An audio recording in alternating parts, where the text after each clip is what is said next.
तो बूटस्ट्रैप में हम आगे क्या देखेंगे कि अलर्ट्स कैसे होते हैं, या फिर बटन्स कैसे क्रिएट किए जाते हैं, या फिर जो भी हमारे पास बैजेस होते हैं कुछ, तो वो बैज कैसे क्रिएट करते हैं। ठीक है। तो पहले देखते हैं कि बूटस्ट्रैप के अलर्ट्स कैसे होते हैं। अब बूटस्ट्रैप के अलर्ट्स मतलब क्या, कि सपोज कि हमने कोई ऑपरेशन परफॉर्म किया और हमें कोई अलर्ट दिखाना है, जैसे कि सक्सेस किया तो सक्सेस का मैसेज आएगा कि you have completed this operation और समथिंग। और उसके बाद में अगर हमें कोई वार्निंग देनी है तो वार्निंग कैसे दे सकते हैं, या फिर फेल का मैसेज देना है तो वो कैसे दे सकते हैं। तो उस तरह के कुछ अलर्ट्स हम यहाँ पे क्रिएट करेंगे। बट रेयरली ऐसे अलर्ट्स यूज होते हैं। बट एक कंसेप्ट है हमारे पास कि वो अलर्ट्स कैसे दिखा सकते हैं। ठीक है, तो वो भी हम देख लेते हैं। हमारे पास एक मतलब फर्स्ट क्लास होता है अलर्ट का, जिसका यूज हम करके क्या करते हैं, अलर्ट डिफाइन करते हैं। मतलब सिर्फ अलर्ट का हमें क्या करना है, क्लास यूज करना है एक अ, ऐसा क्लास जो हमें अलर्ट बना के देता है हमारे उस कंट्रोल पे। ठीक है। और उस अलर्ट को हम क्या करते हैं फिर उसके बाद में, कोई हमें सक्सेस मतलब कौन से फॉर्मेट में दिखाना है।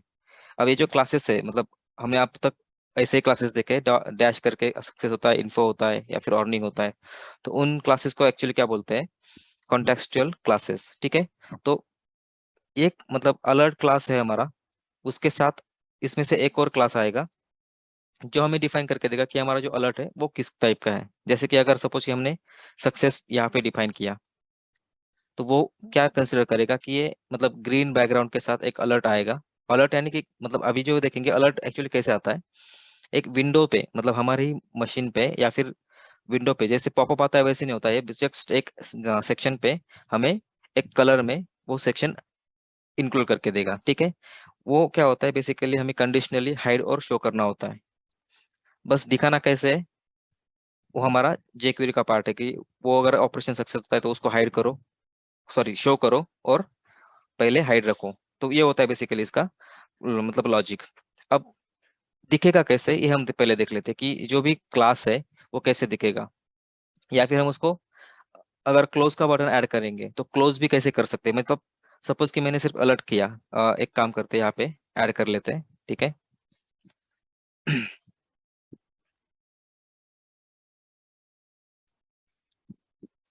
ठीक है, एक फोल्डर ऐड करता हूँ यहाँ पे मैं,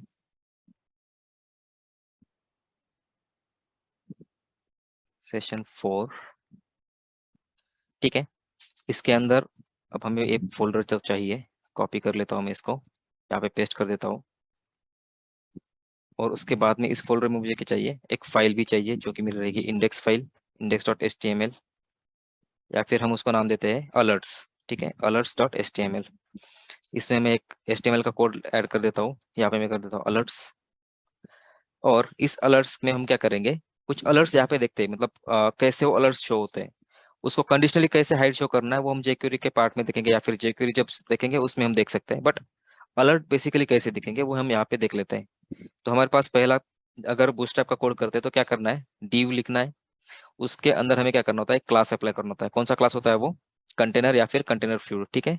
हम यूज करते हैं यहाँ पे कंटेनर, या फिर फ्लूइड भी यूज कर सकते हैं। डिफरेंस तो पता है, कंटेनर हमें एक मार्जिन पे मार्जिन सॉरी पैडिंग ऐड करके देता है, और कंटेनर फ्लूइड हमारा फुल विड्थ एक्वायर करता है। ठीक है। इसके बाद में हमारे पास एक div आएगा जिसको क्लास रहेगा रो। ठीक है। उसके बाद में एक फिर से div आएगा जिसको मैं क्लास दूंगा call-12। ठीक है। तो इस तरह से मैंने किया एक छोटा सा स्ट्रक्चर बूटस्ट्रैप का। अब मैं क्या करता हूँ यहाँ पे, अलर्ट कैसे शो करते हैं। तो बेसिकली एक div आएगा जिसका क्लास रहेगा अलर्ट। ठीक है, इसका मतलब होता है कि वो अलर्ट क्लास है। ठीक है, देख लेते हैं। मैं यहाँ पे एक div करता हूँ, उसके अंदर मेरा अलर्ट का क्लास आएगा। ठीक है। अगर मैं यही करता हूँ, सिर्फ इतना ही करता हूँ, और सपोज कि यहाँ पे मैं करता हूँ सक्सेस, ठीक है, यहाँ पे आएगा मेरा मैसेज, जो भी मुझे मैसेज यहाँ पे देना है। ठीक है, लाइक दिस। और यहाँ पे मैं कर देता हूँ लोरेम 10, सॉरी लोरेम 10। ठीक है, इस तरह से हमारा मैसेज यहाँ पे आ गया। अब उसको कैसे मॉडिफाई करेंगे और आगे जाके वो हम देखते हैं। बट अभी के लिए हम क्या करते हैं, सिर्फ यहाँ पे मैसेज आएगा, और ये अलर्ट का यहाँ पे हमने डिव क्रिएट कर लिया। ठीक है, इसको मैं कर लेता हूँ ओपन। यहाँ पे आप देखो, सिर्फ एक मतलब नॉर्मल टेक्स्ट जैसे दिखता है, सेम वैसे ही दिख रहा है। और सॉरी, एक और मेन चीज हमने यहाँ पे क्या किया है, मिस किया है एक चीज, जो है बूटस्ट्रैप को अप्लाई करने का। ठीक है, तो मैं कर देता हूँ लिंक को अप्लाई यहाँ पे, जो रहेगा मेरा बूटस्ट्रैप फोल्डर के अंदर से आएगा, CSS के फोल्डर से आएगा, और वो जो है bootstrap डॉट CSS। उसके बाद में एक हमारी स्क्रिप्ट है, उसको भी हमें यहाँ पे ऐड करना है, स्क्रिप्ट SRC। उसके अंदर हमारा पाथ आएगा bootstrap JS, उसके बाद में bootstrap डॉट JS। ठीक है, ये हमारा हो गया पाथ यहाँ पे। अब देखते हैं कैसे दिखता है। तो यहाँ पे देख सकते हैं हमारा जो कंटेनर है उसके अंदर क्या हो गया, एक जस्ट एक नॉर्मल टेक्स्ट यहाँ पे आ गया। अब हम क्या करते हैं उसके ऊपर, मतलब ऐसा सिर्फ इतना ही जो होता है वो हमारा एक्चुअल क्लास नहीं होता है या फिर एक्चुअल अलर्ट नहीं होता है, उसको कुछ मॉडिफाई करना होगा। मतलब सक्सेस होता है तो ग्रीन में दिखना चाहिए, अगर फेल होता है तो रेड में दिखना चाहिए, या फिर जैसा हमारा रिक्वायरमेंट रहेगा उसकी तरह से हम उसको मॉडिफाई कर सकते हैं। तो यहाँ पे मैं क्या करता हूँ, और एक क्लास ऐड करता हूँ जिसको हम कहते हैं कॉन्टेक्सचुअल क्लास। ठीक है, जो हमने देखे थे, जैसे कि डैश सक्सेस करके होता है, उसके बाद में dash light, dash secondary, dash primary, मतलब जितने हमारे पास से कॉन्टेक्सचुअल क्लासेस होते हैं उसमें क्या होता है, सक्सेस, इन्फो, उसके बाद ऑर्निंग, उसके बाद डेंजर, उसके बाद प्राइमरी, उसके बाद सेकेंडरी, और लाइट और डार्क। ठीक है, ये जो क्लासेस होते हैं, मतलब ये डैश करके जो आता है आगे वो होते हैं कॉन्टेक्सचुअल क्लासेस। ठीक है, तो पहला क्लास हम यहाँ पे कर लेते हैं, अलर्ट के लिए है, तो ठीक है अलर्ट, उसके बाद में डैश, सपोज मैं यहाँ पे कर लेता हूँ सक्सेस। ठीक है, सक्सेस। ठीक है, इसका मतलब क्या होगा, सक्सेस क्या होता है, ग्रीन कलर में होता है। ठीक है, तो ये क्या कर देगा, मुझे ग्रीन कलर का एक टेक्सचर वहां पे ऐड करके देगा। देख लेते हैं कैसे दिखता है अभी। यहाँ पे आप देख सकते हैं जो मेरा डिव है वो क्या हो गया, इस तरह से दिखने लगेगा। ठीक है, मैं क्या करता हूँ, हमारा जो यहाँ पे एक H1 डाल देता हूँ, H2 जो हमारा रहेगा अलर्ट्स के लिए। ठीक है, और यहाँ पे मैं मार्जिन टॉप भी सेट कर देता हूँ, मार्जिन टॉप 5, ताकि थोड़ा सा आगे आ जाए, सॉरी नीचे आ जाए। ठीक है, तो यहाँ पे मैंने किया अलर्ट्स, ये है मेरा ग्रीन अलर्ट। बाकी अलर्ट्स भी आप देख सकते हैं कि कैसे हम कर सकते हैं। अब सपोज हमें क्या करना है, जो मैसेज है, मतलब मैसेज क्या होगा, सक्सेस होगा, फेल होगा, कोई भी वार्निंग होगा, जो भी है। ठीक है, मैं इस मैसेज को अगर बोल्ड करना चाहता हूँ तो हमारे पास स्ट्रॉन्ग टैग है, उसका यूज कर सकते हैं, बोल्ड टैग है उसका भी यूज कर सकते हैं। लाइक मैं यहाँ पे स्ट्रॉन्ग टैग यूज कर देता हूँ। ठीक है, इस मैसेज को स्ट्रॉन्ग टैग के अंदर ऐड करता हूँ मैं। ठीक है, और यहाँ पे डाल दिया इस तरह से, मतलब क्या हो गया, सिर्फ एक डिजाइन हो गया। अब उसको हम यूज कैसे कर सकते हैं, jQuery में इसको हाइड करेंगे फिर शो करेंगे। जैसे कि अब बाय डिफॉल्ट मुझे क्या करना है, इसको हाइड करना है। ठीक है, इसको बाय डिफॉल्ट हाइड करना है, तो कैसे करते हैं, हमारे पास एक और क्लास है जिसका नाम है हाइड। ठीक है, हाइड क्या करता है, हमारा जो भी कंटेंट है, मतलब कोई भी कंटेंट, सिर्फ ये नहीं, कोई भी कंटेंट हमारे पास टेबल है या फिर कोई भी एलिमेंट है, पैराग्राफ है, जो भी कुछ है उसको हम हाइड कर सकते हैं।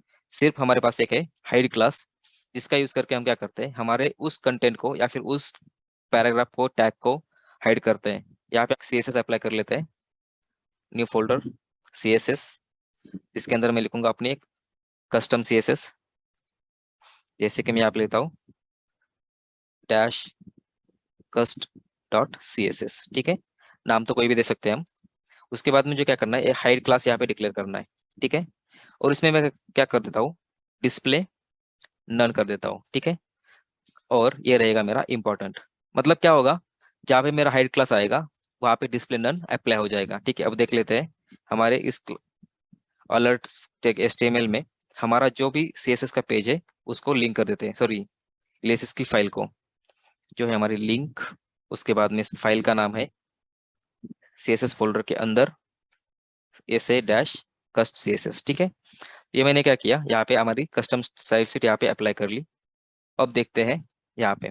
ठीक है, तो मतलब क्या हो गया, बाय डिफॉल्ट जब हम इस पेज पे आएंगे तो क्या होगा, वो हमारा मतलब जो भी पेज है वो यहाँ पे बाय डिफॉल्ट डिस्प्ले नन हो जाएगा। ठीक है, हम इस पे करके देख सकते हैं, मतलब वो कंटेंट वहाँ पे है, बट क्या होगा, वो जो कंटेंट है वो हमारा नन हो जाएगा, डिस्प्ले नन हो जाएगा। ठीक है, इस रो के अंदर हमारे पास है ये अलर्ट, उसके बाद में अलर्ट का डिव है। ठीक है, यहाँ पे हम देख सकते हैं हाइड क्लास यहाँ पे है, यहाँ पे हाइड क्लास अप्लाइड है, यहाँ पे हमारा आता है डिस्प्ले नन। ठीक है, यहाँ इसके वजह से क्या हो गया, डिस्प्ले नन हो गया।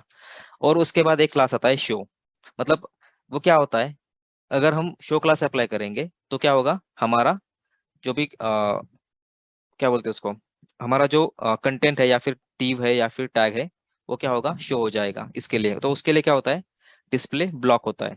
ठीक है, हम क्या करते हैं उसके लिए, एक शो क्लास अप्लाई करते हैं। जैसे यहाँ पे हाइड हाइड किया है, वैसे क्या होगा, एक शो क्लास होगा। यहाँ पे मैं राइट करता हूँ शो। ठीक है, और उस शो क्लास में क्या होगा, जैसे यहाँ पे ऊपर डिस्प्ले नन है, वैसे यहाँ पे डिस्प्ले शो होगा, सॉरी डिस्प्ले ब्लॉक होगा। ठीक है, डिस्प्ले ब्लॉक यानी कि क्या करेगा, वो उस आइटम को या फिर उस कंटेंट को शो कर देगा। अब मैंने हाइड किया था। ठीक है, वैसे यहाँ पे क्या करता हूँ, मैं अभी शो ऐड कर देता हूँ। ठीक है, यहाँ पे आप देख सकते हैं वो दिखने लगेगा। यहाँ पे आप शो क्लास यहाँ पे अप्लाई है, यहाँ पे दिख रहा है डिस्प्ले यहाँ पे ब्लॉक हो गया। ठीक है, तो मतलब क्या हो गया, डिस्प्ले यहाँ पे शो कर रहा है। तो ये बेसिकली होता है हमारे पास दो क्लासेस, जिसको हाइड और शो करेंगे हम jQuery थ्रू। मतलब jQuery में क्या होता है, हम जब पेज पे आते हैं बाय डिफॉल्ट यहाँ पे हाइड होता है।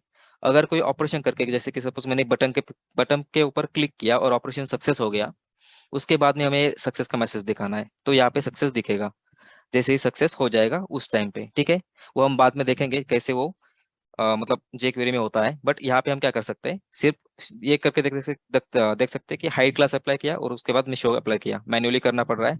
बट इसको हम उसको क्या करेंगे, डायनामिकली jQuery में करेंगे। तो ये था एक मतलब टाइप। उसको एक क्या करते हैं हम, और एक यहाँ पे आपको दिखा देता हूँ मैं।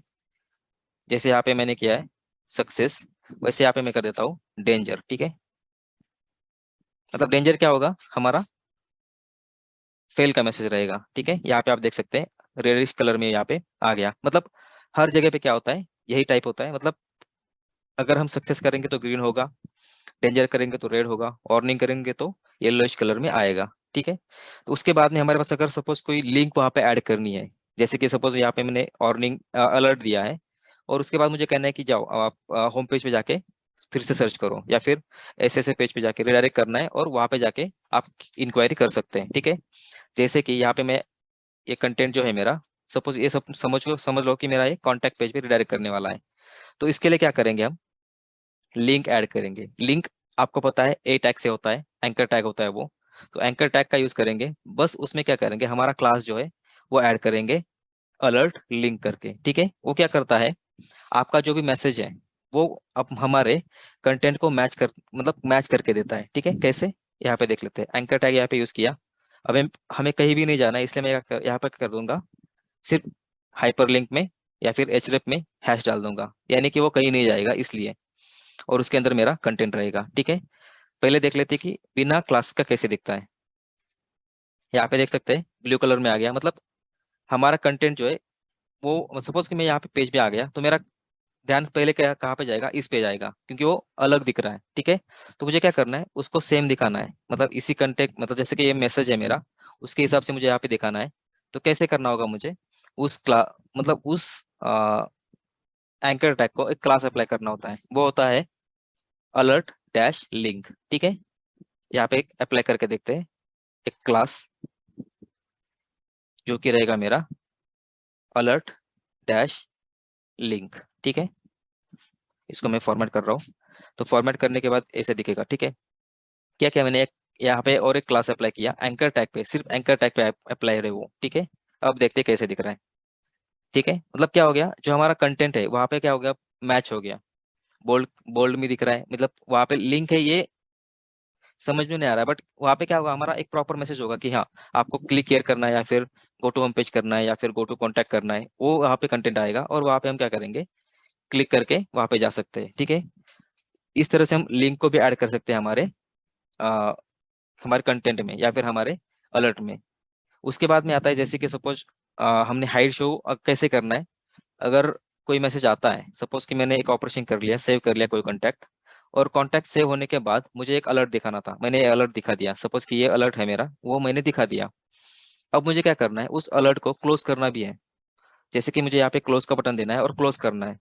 तो कैसे कर सकते हैं, अब इसके लिए हमारे पास एक डेटा डिसमिस नाम का एक एट्रीब्यूट होता है जो हम यूज करते हैं। ठीक है, अब वो कैसे होगा, मतलब डेटा डिसमिस जो एट्रीब्यूट होता है वो क्या करता है, हमारा डेटा डिसमिस एट्रीब्यूट की जो वैल्यू होती है उस वैल्यू के अगेंस्ट हमारी जो वैल्यू ऊपर, मतलब मतलब जिसको कंट्रोल करना है उस वैल्यू को कंपेयर करता है। ठीक है, यानी कि हमारे पास क्या होगा, एक बटन होगा जिसको हम करेंगे, मतलब एक्स या फिर कोई भी एक क्रॉस बटन वहां पे अप्लाई करेंगे बटन टैग के अंदर, उसको एक क्लास देंगे जो हमारा होगा क्लास क्लोज।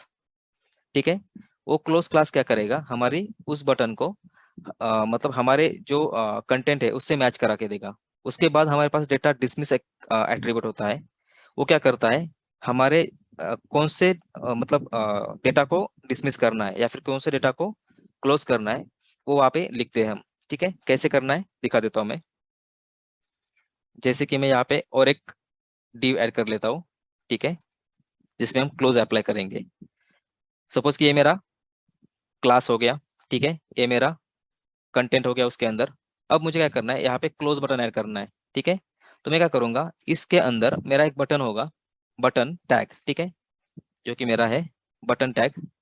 ठीक है, इस बटन टैग में क्या करूंगा मैं, टाइप तो हमारा बटन ही रहेगा। ठीक है, type is equal to button, और इसका कंटेंट मैं यहाँ पे कर लेता हूँ एक्स। ठीक है, एक्स करो, या फिर उसके लिए एक और HTML का एक कंटेंट है, वो भी मैं यहाँ पे दिखा दूंगा, बट ये अभी कैसे दिखता है यहाँ पे देख लेते हैं। ठीक है, मैंने इसको सेव कर लिया, अब यहाँ पे ऐसे दिख रहा है। ठीक है, अब मतलब दिखने में तो अच्छा नहीं दिखता है। ठीक है, अब उसको हमें चेंज करना है, उसके ऊपर हमें CSS अप्लाई करनी है या फिर क्लासेस अप्लाई करने हैं जो बूटस्ट्रैप के प्री डिफाइंड है। ठीक है, पहला क्लास होगा हमारा क्लोज। ठीक है, अप्लाई करके देखते हैं अभी। यहाँ पे मैं क्या करूंगा, क्लास अप्लाई करूंगा जो कि है मेरा क्लोज। ठीक है, अब देखते हैं कैसे दिख रहा है। यहाँ पे आप देख सकते हैं वो क्या हो गया, हमारे उस कंटेंट के एंड में आ गया। ठीक है, हम बाजू में रखते हैं इसको ऐसा, ताकि अच्छे से दिख सके। ठीक है, तो इस तरह से मैंने क्या किया, उस कंटेंट को यहाँ पे क्लोज का बटन ऐड कर दिया। अब उसको हमें बताना है कि जैसे यहाँ पे क्लिक होगा तो कुछ ऑपरेशन करना है। ठीक है, अब वो बूटस्ट्रैप की फंक्शनैलिटी है, बूटस्ट्रैप के JS में होती है वो फंक्शनैलिटी, हमें खुद से लिखनी नहीं है। तो क्या करना है हमें, इस बटन क्लास पे जो हमारा बटन है उस पे क्या करना है, एक डेटा डिसमिस का एट्रीब्यूट ऐड करना है। ठीक है, जैसे कि यहाँ पे लिया मैंने डेटा डैश डिसमिस। ठीक है, डिसमिस। अब इसमें हमें क्या करना होता है, हमें वैल्यू देनी होती है कि किस चीज को हमें डिसमिस करना है। ठीक है, तो यहाँ पे आप देख रहे हैं अलर्ट हमें हमारे पास क्लास है, तो उस अलर्ट क्लास को हम यहाँ पे डिसमिस करने वाले हैं। ठीक है, तो यहाँ पे क्या करेंगे, हम अलर्ट यहाँ पे डाल देंगे। अब देखते हैं, हमारा ये जो बटन है वो क्रिएट हो गया यहाँ पे। ठीक है, अब अभी तो वो बड़ा दिख रहा है, हम उसको छोटा करेंगे, कैसे करेंगे वो भी देखते हैं। बट यहाँ पे एक बटन आ गया। ठीक है, यहाँ पे हमने क्या किया है, बटन को टाइप बटन कर दिया। उसके बाद जो क्लास है उसको मैंने क्लोज कर दिया। क्लोज करने से क्या हो गया, जो हमारा बटन आगे दिख रहा था और बटन की मतलब एक क्लिकेबल बटन दिख रहा था, उसमें हमने क्या किया, एक जस्ट एक क्रॉस यहाँ पे दिखा दिया। मतलब उसको ऐसी CSS अप्लाई की कि जिसकी बटन की जो डिफॉल्ट फंक्शनलिटी होती है वहां से, मतलब डिफॉल्ट CSS होती है वो रिमूव करके हमारी कस्टम CSS वहाँ पे अप्लाई कर दी।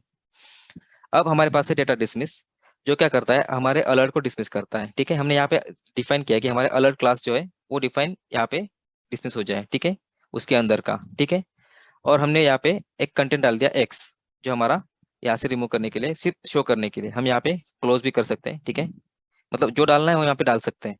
बट बेसिकली क्या होता है, एक ऐसा आइकन होता है जो वहां से अच्छे से मतलब दिखे और वहां से क्या बोलते हैं उसको, अच्छे से शो कर सके। ठीक है, हमने यहाँ पे एक क्रॉस बटन डाल दिया। अब देखते क्लोज करके। ठीक है, नहीं एक मिनट, हमने क्या किया यहाँ पे, हाँ अलर्ट तो डाल दिया। अब हमें उस इस डेटा डिसमिस को क्या बताना है कि हमें कौन सा अलर्ट डिसमिस करना है। ठीक है, उसके लिए क्या है, हमारा जो अलर्ट है, जो ये अलर्ट टैग है उसको हमें डिसमिसेबल करना होता है। ठीक है, तो उसके लिए भी एक क्लास है जो हमारे पास है, अलर्ट डैश डिसमिसेबल। तो अगर हम डालते हैं कि अलर्ट डैश डिसमिसेबल इस टैग के अंदर, तो क्या होगा, वो डिसमिस होगा। अभी क्या हो रहा है, मैंने अलर्ट यहाँ पे डाल दिया कि ये क्लोज करना है, बट इसको मैंने क्लोज किया तो क्लोज नहीं हो रहा है। ठीक है, मतलब क्या हो रहा है कि जो हमारा अलर्ट टैग है वो डिसमिस के कैपेबल नहीं है अभी तक। क्यों, क्योंकि हमारे पास उसको एक क्लास अप्लाई करना होता है जो होता है अलर्ट डैश डिसमिसेबल। ठीक है, डिसमिसेबल। इस तरह से हमने एक क्लास अप्लाई कर लिया, और उसके उसे हम क्या करेंगे, अब क्लोज करके देखेंगे। ठीक है, इसको मैंने क्लोज किया। एक मिनट, अब देखते हैं हमारे यहाँ पे फंक्शनलिटी कैसे वर्क होती है। ठीक है, इसको मैंने क्लोज किया, फिर भी नहीं, हमें अलर्ट एरर देखने पड़ेंगे अभी। ठीक है। एरर कहाँ पे देख सकते हैं हम, कंसोल के टैब में देखते हैं। ठीक है, यहाँ पे क्या हो रहा है, bootstrap JavaScript must include before bootstrap JavaScript. Okay, यानी कि हमारा जो जावास्क्रिप्ट का जो वर्जन है उससे रिलेटेड तो कुछ यहाँ पे आ रहा है। ठीक है, हमने क्या किया, यहाँ पे जावास्क्रिप्ट की फाइल का रेफरेंस नहीं दिया हुआ है, राइट। मतलब कि हमने क्या किया, बूटस्ट्रैप की सीएसएस का रेफरेंस दे दिया। उसके बाद में हमने क्या किया है, इसको मैं बड़ा कर देता हूँ अभी। हमारे पास है बूटस्ट्रैप जेएस, बूटस्ट्रैप सीएसएस। ठीक है, अब इसके साथ साथ हमारे पास होती है, मतलब अगर बंडल की हम यहाँ पे रेफरेंस दे देते तो आई थिंक वो अच्छे से वर्क हो जाता। ठीक है, हम क्या करते हैं, इस फाइल को यहाँ से बंडल की फाइल का रेफरेंस देके देखते हैं। ठीक है, मतलब अगर बंडल नहीं यूज करना है तो हमें क्या करना होता है, प्रॉपर डॉट जेस होता है वो भी यूज करना होता है। उसके बाद में जेक्वेरी स्लिम होता है वो भी यूज करना होता है। ठीक है, हम देख लेते हैं यहाँ से एक बार क्लोज करके। No, still not.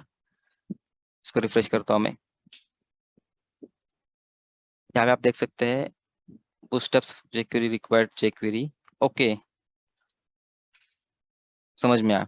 हमने यहाँ पे सिर्फ बूटस्ट्रैप का रेफरेंस दिया हुआ है। एक्चुअली हमारे पास बूटस्ट्रैप के लिए जेक्वेरी का भी यूज करना होता है, वो यहाँ पे एक्चुअली हमारे पास फाइल नहीं है अभी तक। ठीक है, मतलब जेक्वेरी का रेफरेंस यहाँ पे देना होता है, वो हमारे पास यहाँ पे रेफरेंस नहीं है। हमारे पास जेक्वेरी की फाइल भी नहीं है, तो यहाँ पे हम रेफरेंस नहीं दे सकते। हम जो क्लोज बटन है उसको हम बाद में देखेंगे, या फिर हमें अगर देखना है तो हम क्या करना पड़ेगा, ऑनलाइन सेस का यूज करके देखना पड़ेगा। ठीक है, अभी के लिए हमने क्या देखा, सिर्फ कि कस्टम मतलब एक हमारा अलर्ट जो होता है वो कैसे क्रिएट करते हैं।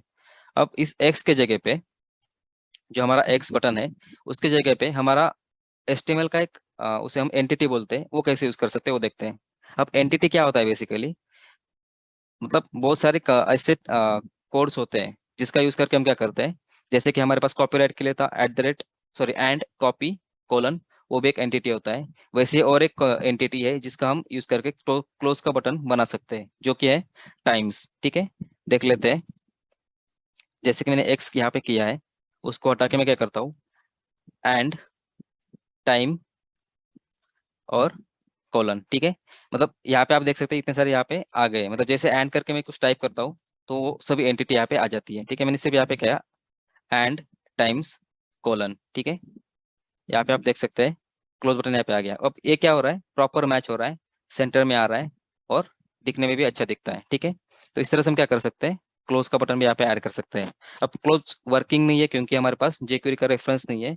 हम अगर जेक्यूरी का यहाँ पे रेफरेंस ऐड करेंगे तो आप वहाँ पे क्या होगा, हम जेक्यूरी का सॉरी क्लोज का वर्क कर सकते हैं। ठीक है, देख लेते हैं उसको भी एक बार।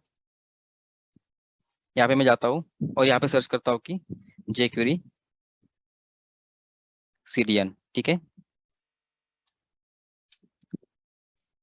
अब हमें करना है सीरियन जे सेट कर लेते हैं। ठीक है, कौन सी जेक्यूरी का यहाँ पे रेफरेंस देना होता है, जेक्यूरी स्लिम डॉट जेएस। ठीक है, इससे मैं यहाँ पे कॉपी करता हूँ, यहाँ पे आपको दिख रहा है, यहाँ पे URL कॉपी करने का ऑप्शन है, इसके बाद में स्क्रिप्ट टैग के साथ कॉपी करने का ऑप्शन है। ठीक है, मैं स्क्रिप्ट टैग के साथ यहाँ से कॉपी करता हूँ और हमारे कोड में जाके यहाँ पे पेस्ट कर देता हूँ। ठीक है, कहाँ पे, हमारे जेक्यूरी से पहले। ठीक है, अब इसमें से हमें इंटीग्रिटी नहीं चाहिए और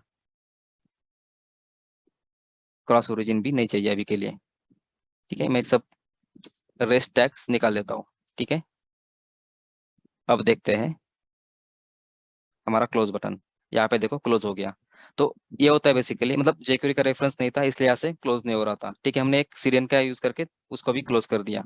तो ये होता है बेसिकली हमारा अलर्ट। ठीक है, अब जब हम जेक्यूरी देखेंगे तो हम ये फाइल का रेफरेंस यहाँ पे ऐड करेंगे, अभी के लिए हम यहाँ पे नहीं कर रहे हैं। ठीक है, बस आपको ये याद रखना है कि जब हम बूटस्ट्रैप का यूज करते हैं तो जेक्यूरी का भी रेफरेंस ऐड करना होता है, बट कहाँ पे, जब हम कोई ऑपरेशंस करते होते हैं। ठीक है, बट हम क्या कर रहे हैं, अभी सिर्फ डिजाइन देख रहे हैं, तो हम यहाँ पे जेक्यूरी का रेफरेंस अभी के लिए आप पे ऐड नहीं करेंगे। ठीक है, तो ये हो गया बेसिकली अलर्ट्स, अलर्ट्स कैसे वर्क होते हैं।